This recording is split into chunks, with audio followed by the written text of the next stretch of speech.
로마의 베스파시아누스 장군이 부대를 이끌고 유다 왕궁을 공격할 때였습니다. 전쟁이 시작된 지 3년째 되던 해인 쭉 68년에 그는 유다 왕국 대부분을 점령했지만은 유다 열심당 정예 군들이 완강히 버티고 있는 예루살렘 도성만은 함락시킬 수가 없었어요.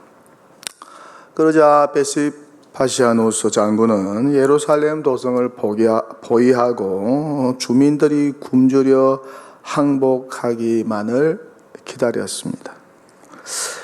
이때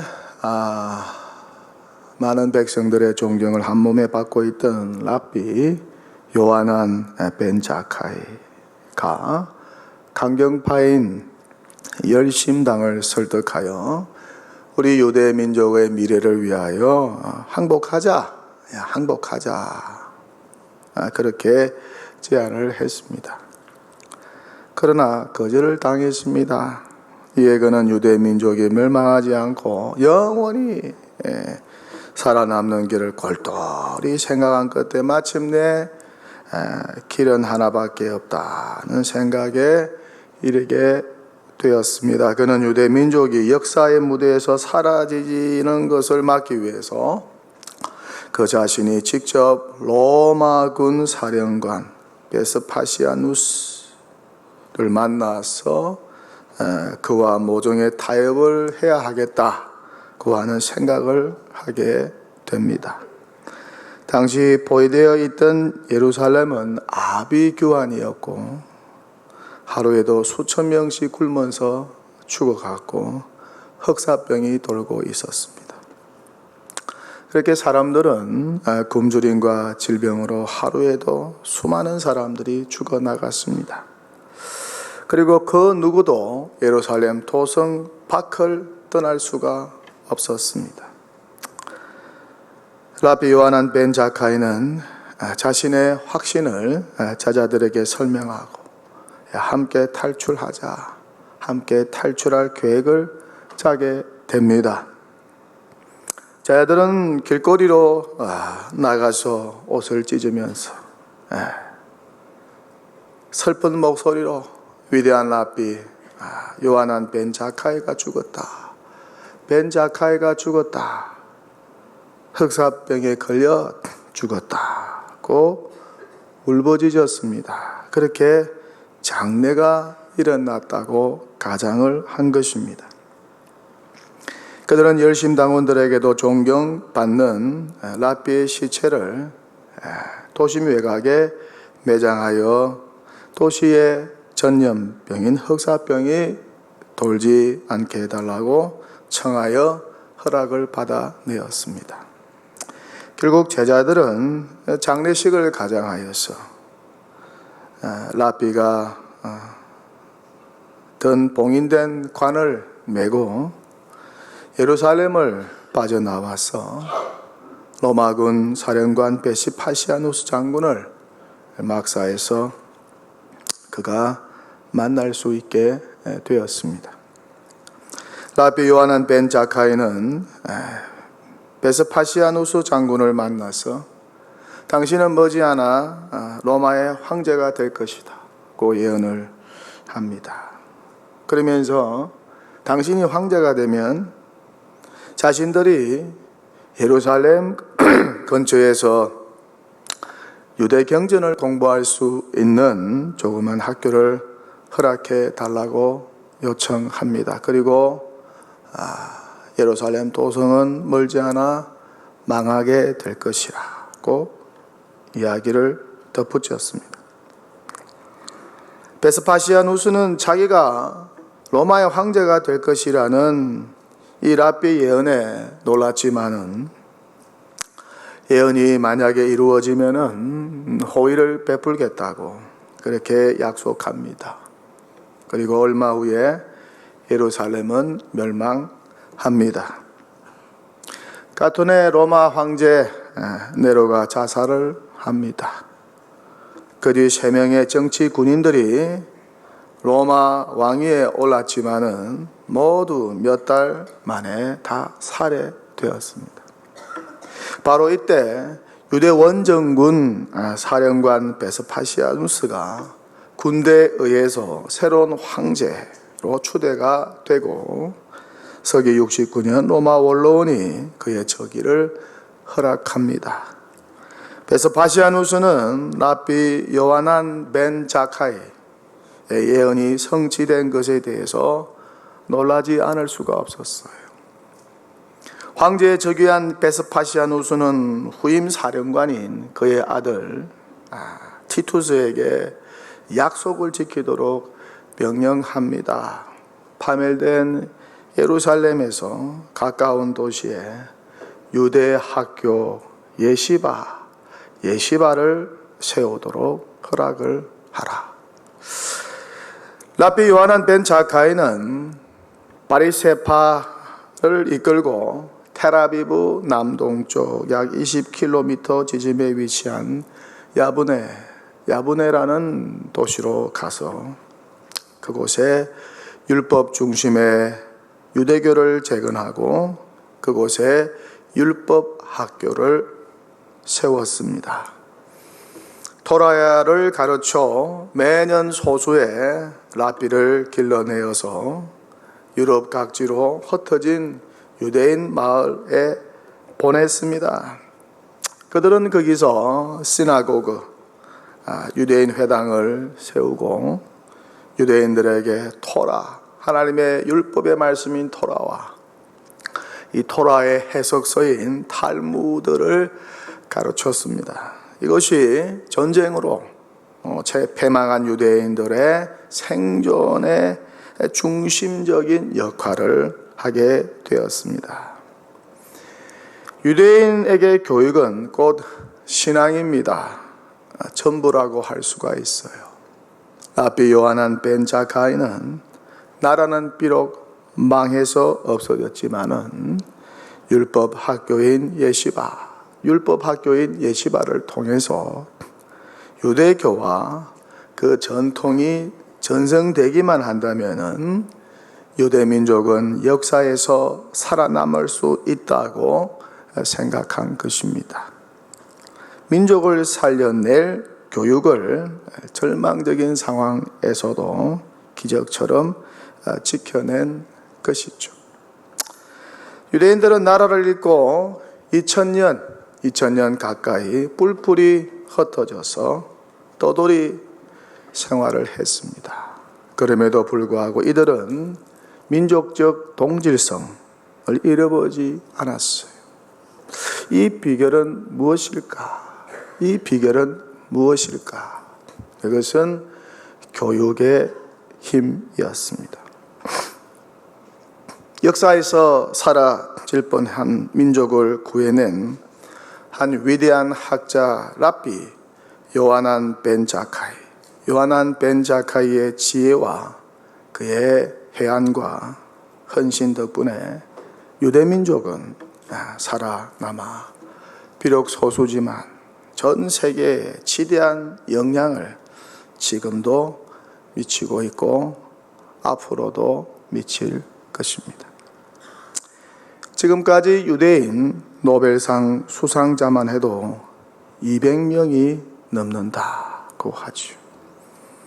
교육 강국이라 불리는 대한민국의 노벨상 수상자는 과연 몇 명이나 될까요? 교육이 가정을 살리고 나라를 살립니다. 교육이 교회를 살립니다. 교육에 투자하지 않고 밝은 미래 기대할 수 있을까요? 기대할 수 없어요.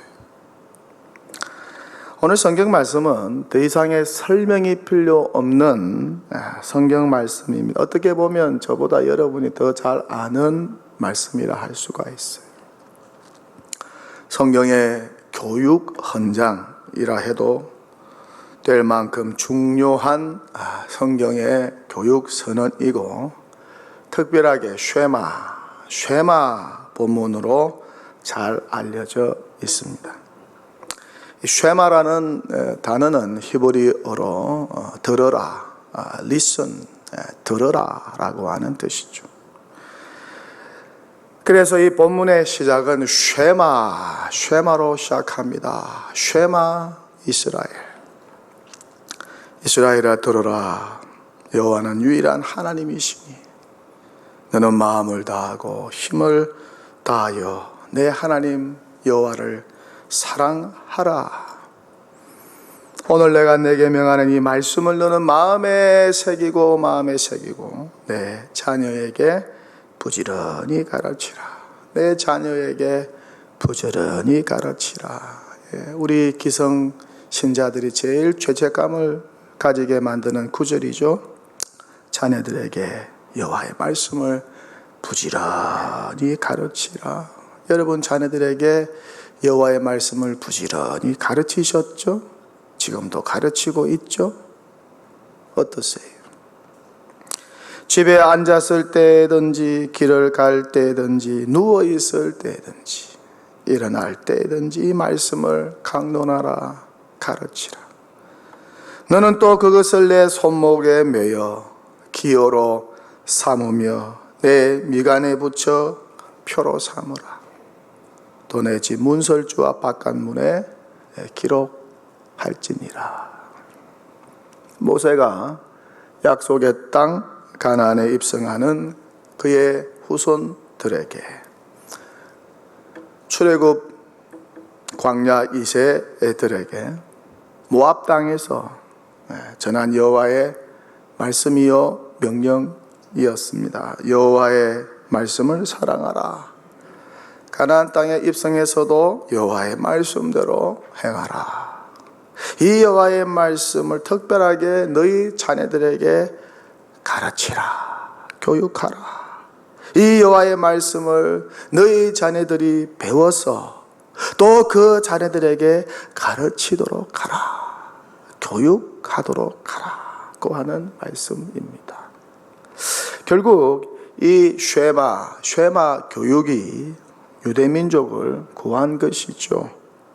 멸망 후에도 무려 2000년간 그들은 민족의 정체성을 잃지 않고 계속 유지할 수 있었던 것입니다. 예수님의 3대 사역 중에 가장 우선적인 사역이 바로 이 가르치는 사역입니다. 교육 목회입니다.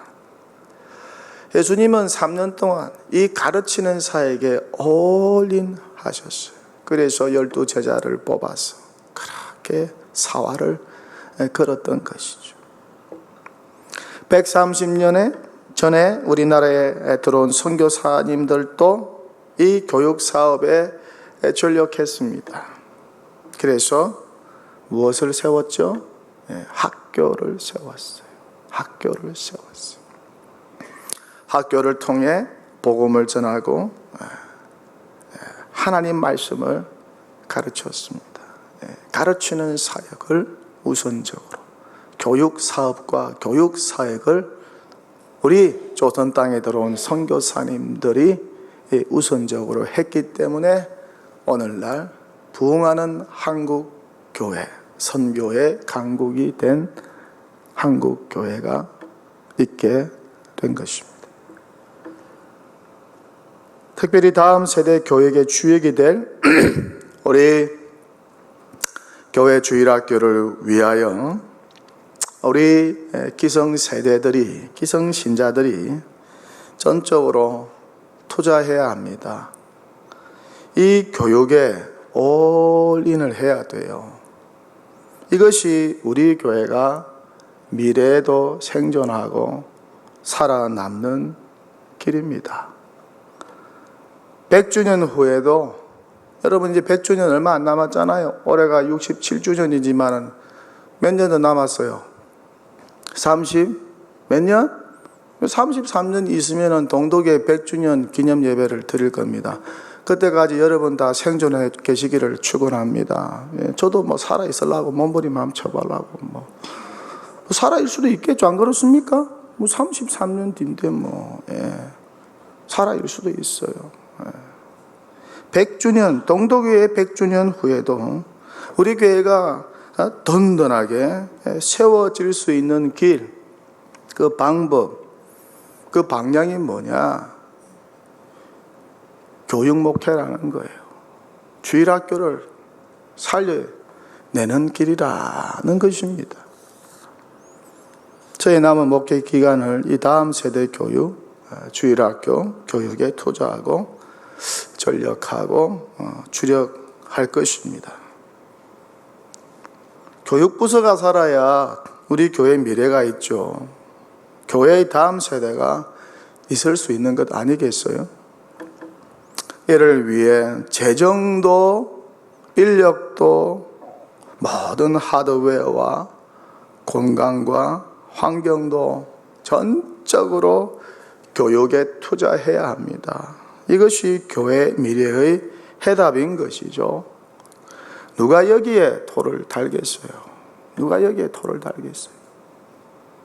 그래서 어느 저명한 기독교 미래학자는 그의 책에서 이런 말을 하고 있어요. 교회가 좀 더 빨리 고령화되고 무너지는 이유가 무엇일까? 왜 수많은 교회가 사라질까?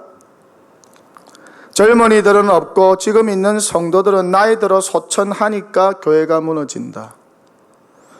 어린이와 젊은이가 있으면 사라지지 않는다. 교회 재정이 왜 힘들까? 한국 교회가 왜 부도가 날까? 재정적 부담을 감당할 젊은이들이 없기 때문이다. 갈수록 헌금 안 해요, 여러분. 젊은이들이 헌금하는 거 봤어요? 올라오는 사람은 없고 은퇴자, 점점 소득이 떨어지는 사람만 있으니까 빚을 갚을 여력이 줄어들면서 부도가 난다. 이처럼 교육부서의 유무, 교육부서의 부흥은 성도의 수와 재정 여력에 직접적인 영향을 미친다. 우리에게 주신 책임은 단 한 명의 주일학교 학생이 있다면 그 아이를 교육시키기 위해 죽도록 충성하는 것이다. 한 명도 없으면 나가서 한 명을 다시 전도해야 충성하는 것이다. 그래야 교회에 미래가 있다. 이미 망한 유럽 교회나 망해가고 있는 미국 교회도 주일학교를 살리는 교회는 성장하고 부흥한다. 거대한 교회를 우뚝 일어선다. 온 교회가 전체 시스템을 교육부서를 살리는 쪽으로 재구성해야 한다. 교사가 부족하면 교사를 채우기 위해 다른 중요 부서도 해체해야 하겠다는 심정을 해야 한다. 이 정도의 열정을 가져야 한다. 재정 운영에서 주일학교를 우선하도록 설득해야 한다. 아이들에게 대한 투자는 밑빠진 독에 물 붓기가 아니라 미래를 위한 가장 확실한 투자다. 교회를 살릴 마지막 남은 출구이자 급격한 쇠퇴를 막는 보루다. 어떠세요? 조금 동의가 되세요? 이렇게 절박한 심정으로 이 학자들이 한국 교회 미래의 해답이 바로 다음 세대 주일학교를 살리는 것이라고 말하면서 주일학교를 살리는 두 가지 비법을 제시하고 있어요. 그 첫째가 주일학교 생태계를 회복하는 것이고, 둘째가 교사를 세우는데 총력을 기울이는 것이라고 합니다. 그는 이렇게 말합니다. 주일학교 부흥에는 두 가지 중요한 원칙이 있다. 첫째, 주일학교 생태계를 회복하는 것이다. 청년대학부를 살리려면 고등부를 살리면 된다. 고등부를 살리려면 중등부를 살리면 된다. 중등부를 살리면 초등부를 살리면 된다. 초등부를 살리려면 유년부를 살리면 된다. 유년부를 살리려면 유치부를 살리면 되고, 유치부를 살리려면 영아부를 살리면 된다. 한 부서의 부흥은 이렇게 진행된다. 둘째, 교사를 세우는데 총력을 기울이는 것이다. 주일학교 담당 교육자의 우선순위는 학생 전도가 아니다. 교육자는 교사를 세우는 데 집중해야 한다. 교사의 수준을 높이는 데 전력을 기울여야 한다. 교사도 전도하는 것이 우선순위가 아니다. 교사는 맡은 아이들을 살리는 데 총력을 기울여야 한다. 전도는 아이들이 하는 것이다. 교육자는 교사를 살리고 교사는 아이들을 살리고 살아나는 아이들이 전도하는 것이다. 교육자와 교사가 전도하지 말라는 말이 아니다. 사역의 우선순위, 사역의 중심이 무엇이어야 하는지를 이야기하는 것이다. 교사의 수준이 낮으면 아이들의 수준이 낮아진다. 신앙적으로 제 앞가림이 힘든 어린 아이들은 전도하지 못한다. 교회는 교육부서의 재정 운영에 우선순위를 두고 교육부서는 교사를 세우는데 우선순위를 두고 재정을 집중시켜야 한다. 현재 한국 교회는 교사들의 절대적 헌신과 사명감, 열정이 부족하다. 영적 자질은 개인의 문제이지만은 교사 훈련이 빈약해 만들어진 결과이기도 하다. 한국교회 주일학교의 붕괴가 가져온 근본적인 원인은 바로 주일학교 사역자의 사명감, 교사의 열정이 식었기 때문이다. 원인은 다른 사람이나 외부에 있지 않고 바로 우리 안에 있다. 그렇게 처방을 내리고 있어요. 어떠세요? 동의하시나요? 담임 목회자로서 교회 미래를 생각하면 잠이 오질 않아요. 잠이 오질 않아요. 야, 앞으로 10년 뒤, 20년 뒤 이 교회 미래가 어떻게 될까? 30년 뒤 교회의 미래를 생각하면요, 잠이 오질 않아. 이대로 가면 도대체 어떻게 될까? 교회 미래가 걱정이 되어서 잠이 오질 않아요. 가뜩이나 코로나19 때문에도 걱정이 많은데, 또한 교회 생태계적 환경이 갈수록 열악해지고 또 교회를 허물려고 하는 세력들이 주변에 또 얼마나 많이 일어나고 있습니까? 교회 미래에 대한 염려와 걱정까지 더해지니까 편하게 잠을 잘 수가 없어요. 이게 탑 리더들의 다 십자가죠. 어느 공동체나 어느 기관 부서의 최고 지도자들은 다 그런 범민들이 있어요. 이 공동체가 어떻게 될까? 이 기업이 어떻게 될까? 이 학교 미래가 어떻게 될까? 이 나라 미래가, 이 교회 미래가 어떻게 될까?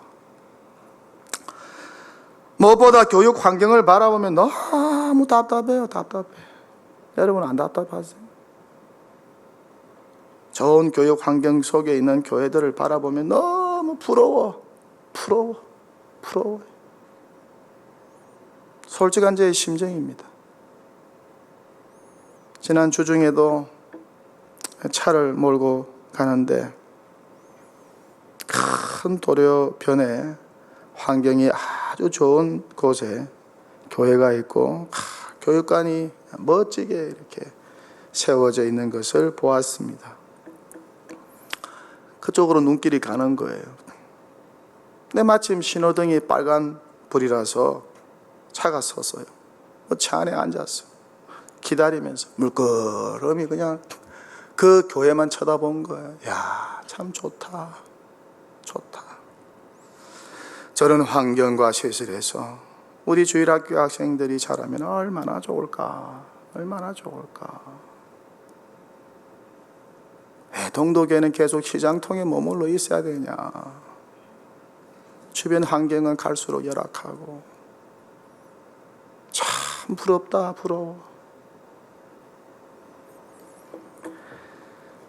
교회를 출입할 때마다 그런 고민이 있어요. 야, 교육 환경이 이렇게 열악한데, 이렇게 좋지 않은데, 이거 어떻게 하지? 우리 주일학교 학생들을 어떻게 하지? 그 고민을 10년째 하고 있습니다. 10년째. 별 뾰족한 수가 없어요. 그냥 고민만 하고 있다는 거예요. 정말 우리 주일학교 학생들이 마음껏 하나님 말씀을 배우고 공부할 수 있는 공간을 만들어주면 얼마나 좋을까. 마음껏 뛰어놀 수 있는 공간, 마음껏 꿈을 펼칠 수 있는 공간, 마음껏 미래를 준비할 수 있는 공간, 학부모들은 조차 걱정하지 않는 그런 교육 공간, 그런 교육 공간 하나 있으면 얼마나 좋을까. 우리 교사들이 마음껏 하나님의 말씀을 연구하고 학생들을 가르치고 마음껏 학생들과 어울려 놀 수 있는 그런 멋진 교육 공간, 신개념 교육 공간이 하나 좀 마련되어 있으면 얼마나 좋을까. 그런 아쉬움이 있어요. 여러분, 다음 세대가 넥스트 제너레이션이 있어야 우리도 있는 거 아니겠어요? 성경 보니까 특별히 포로 후기 성경인 에스라서를 이렇게 보니까요, 온 백성들이 고국으로 돌아와서 이제 무너진 성전을, 예루살렘 성전을 이제 건축하려고 하는데 그 성전 건축하는 데에 한 마음이 되었어요. 그런데 누가 이 일을 주도해 가느냐? 하나님의 감동을 입은 사람들이 이 성전 건축을 주도해 갑니다. 방해도 많았어요. 장애물도 많았어요. 공사가 중단된 때도 있었어요. 그럼에도 불구하고 하나님의 감동을 입은 사람들이 계속 이 성전 건축을 주도해 나가는 모습을 봅니다. 하나님 나라를 위하여, 주의 몸 된 교회 미래를 위하여 하나님의 감동을 입은 사람들이 우리 교회 안에도 많이 일어나면 얼마나 좋을까. 이분들이 앞장서서 교회 미래와 다음 세대를 위해서 막 헌신하고 투자하고 막 기도하면 정말 하나님께서 놀랍게 역사하지 않으실까. 제가 만일 자녀를 둔 평신도였다면요, 그래서 교회를 한 군데 정하세요. 그렇게 한다면요, 첫째, 교육 시설이 좋은 교회를 택하겠어요. 교육 환경이 좋은 교회를 택하겠어요. 둘째, 주차 환경이 좋은 교회를 택하겠어요. 그 중에도 교육 시설과 환경이 좋은 교회를 우리 자녀들을 위해서 선택하겠어요. 여러분은 어떠신지 모르겠어요. 자녀들 다 키워가지고 나 몰라라, 목사님, 나는 그런 거 신경 안 씁니다. 혼자 신경 썼어요. 그러면 안 돼요. 그러면 교회 미래가 없어요. 좀 이따 교회 문 닫아야 돼요. 교회 부도 나요. 동도교회라고 문 안 닫고 동도교회라고 교회 부도 안 나라는 법이 있어요, 여러분? 지금 얼마나 심각한데요. 제가 간혹 말씀드리지만은 우리 교단에 주일학교가 없는 교회가 갈수록 늘어나고 있어요. 지금 50%, 이제 앞으로 더 늘어나고 있을 거예요. 이것은 통합척도 마찬가지입니다. 우리 개신교회 주축이 되는 양대산미의 교단이 우리 합동과 통합이잖아요. 네? 그렇다면은 다른 군소교단의 주일학교는 어떨까요? 더 열악하겠죠. 또 인구 절벽이잖아요. 인구 절벽. 학생이 그렇게 귀합니다. 무엇보다 요즘은요, 출산이 그렇게 귀합니다. 축복이 경사스러운이에요. 한 생명이 출산했다는 거는. 이거는 온 교회가 그냥 나라가 지금 떠들썩한 일이에요. 그러니 주일학교를 부흥 발전시키는 것은 정말 쉽지 않겠죠. 또 우리 교회는 교육 환경이 그렇게 좋다고 말할 수가 없어요. 시장 주변이니까. 상업적 환경은 좋겠지만 교육 환경으로는 아니에요, 여러분. 그냥 나는 우리 주일학교 학생들이 참 귀하다고 생각해요. 그래도 엄마 아빠 손 이끌려서 이곳까지 주일학교에 온다는 게 나는 참 귀하다고 생각해요. 천마산 기도원 때 그래요. 매년 적자예요, 적자. 제가 오기 전에도 적자이고 지금도 적자고. 계속 이 방향으로 갈 것이냐. 그 방향성에 대해서도 한번 당회가 심각하게 고민해 보아야 합니다. 앞으로 이곳을 다음 세대 교육 공간으로 방향을 전환할 수는 없는지. 한 2년 전만 해도 정책당회에서 이 부분에 대해서 논의한 적도 있었어요. 제가 7번째 코로나19 목양 서신에서도 언급을 한 적이 있지만은 한국 교회를 염려하는 미래 학자들은 올해부터 2020년부터 향후 20년간 2040년까지가 하나님께서 마지막으로 한국 교회를 위해서 기회를 준 골든 타임이라고 예측을 하고 있습니다. 이 기간 동안 미래를 투자하고 혁신하고 준비하는 교회는 생존할 것이지만은 그렇지 못한 교회는 도태할 것이다, 문 닫을 것이라고 합니다. 2028년에는 한국 교회가 본격적으로 침몰하기 시작할 것이고 2030년에는 초대형 교회가 부도나기 시작할 것이고 2050년도에는 한국 교회가 초고령화 될 것이다. 그래서 유럽 교회처럼요, 나이 많으신 머리가 하얀 어르신들만 몇 명 앉아서 찬송 부르면서 예배하게 될 것이라고 합니다. 여러분 어떻게 할래요? 어떤 목회자는 이런 말을 합니다.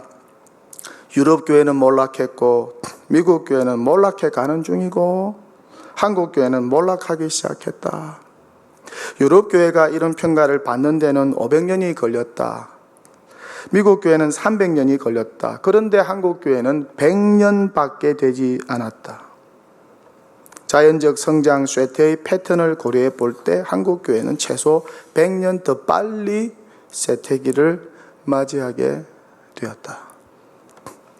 또 미국 교회의 미래학자 레너드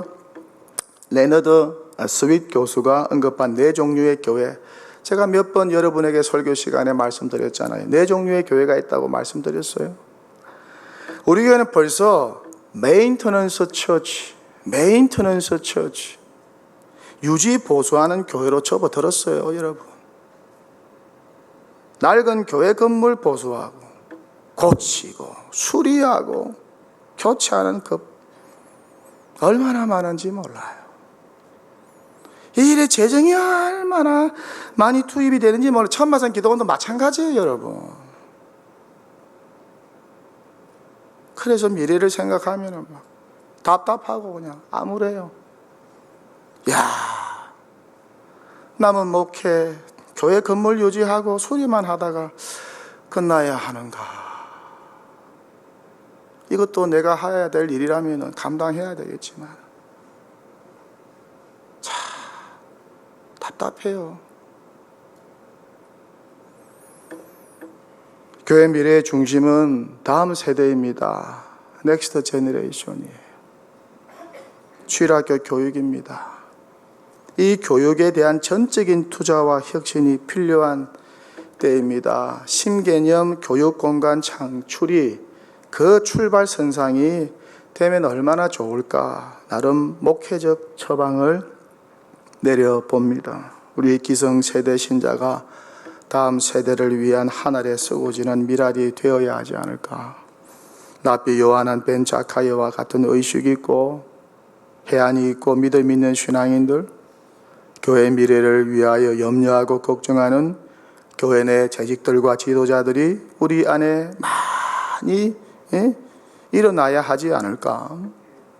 그렇게 신앙교육과 말씀교육에 대한 열정으로 넥스트 제너레이션, 다음 세대를 세워나가는 분들이 우리 교회 안에 많이 일어나면 얼마나 좋을까. 이 일에 하나님의 감동을 입은 분들이 우리 교회 안에 많이 일어난다면 그래도 미래가 밝지 않을까, 그런 생각을 해봅니다. 설교를 마칩니다. 좀 부담이 되는 설교이겠지만 이런 설교도 좀 들어야 돼요. 날마다 복 받으세요, 잘 될 거예요, 그런 설교 말고 현실을 좀 직시하고 좀 냉정해지는 그런 설교도 좀 들어야죠. 고민은 함께 나누라고 했어요. 담임 목사 혼자만 고민하고 있으면 되겠어요? 당회원들만 고민하고 있으면 되겠어요? 여러분들도 다 교회 소속이고 교회를 사랑하는 분들인데 고민을 같이 나누어야죠. 갖고 기도를 해야죠. 돈이 좀 많은 분들이 있으면 좀 교육을 위해 좀 투자하세요. 동도교회 미래 교육을 위해 좀 투자를 좀 하실 분이 있으면 얼마나 좋겠어요. 며칠 전에 신문 보니까 어느 전라도에 있는 어떤 대학에 무슨 평생 가방 수리하는 어떤 노인께서 12억을 갖다가 모아놨는데 그 대학교에다가 교육을 위해서 다 기부했다 그러더라. 자네들한테 기부하지 말고 동도교회 다음 세대 미래 교육을 위해서 투자할 분 없어요, 여러분? 설교를 마칩니다. 제 남은 목회의 방향은 확실합니다. 첫째도 교육, 둘째도 교육, 셋째도 교육.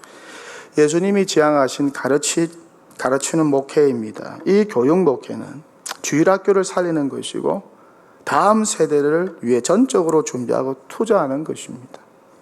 무엇보다 신개념 교육 공간을 우리 주일학교 학생들과 교사들에게 제공해 주는 것입니다. 그래서 이곳에서 꿈과 희망과 행복을 키우면서 자라는 학생들이 많아지도록 하는 것입니다. 이 교육 공간을 통해서 세계와 민족과 교회를 섬길 미래의 지도자들이 배출되게 하는 것입니다. 이 일에 온전히 협력하는 당회가 되기를 바라고 온 교우들이 이런 꿈과 비전과 기대와 소원을 가지고 우리 동도교회 다음 세대를 위하여 미래를 위하여서 온전히 기도하고 섬기는 정말 하나님 마음에 감동된 주의 백성들이 동도교회 안에서 많아지게 되시기를 주님의 이름으로 간절히 축원합니다.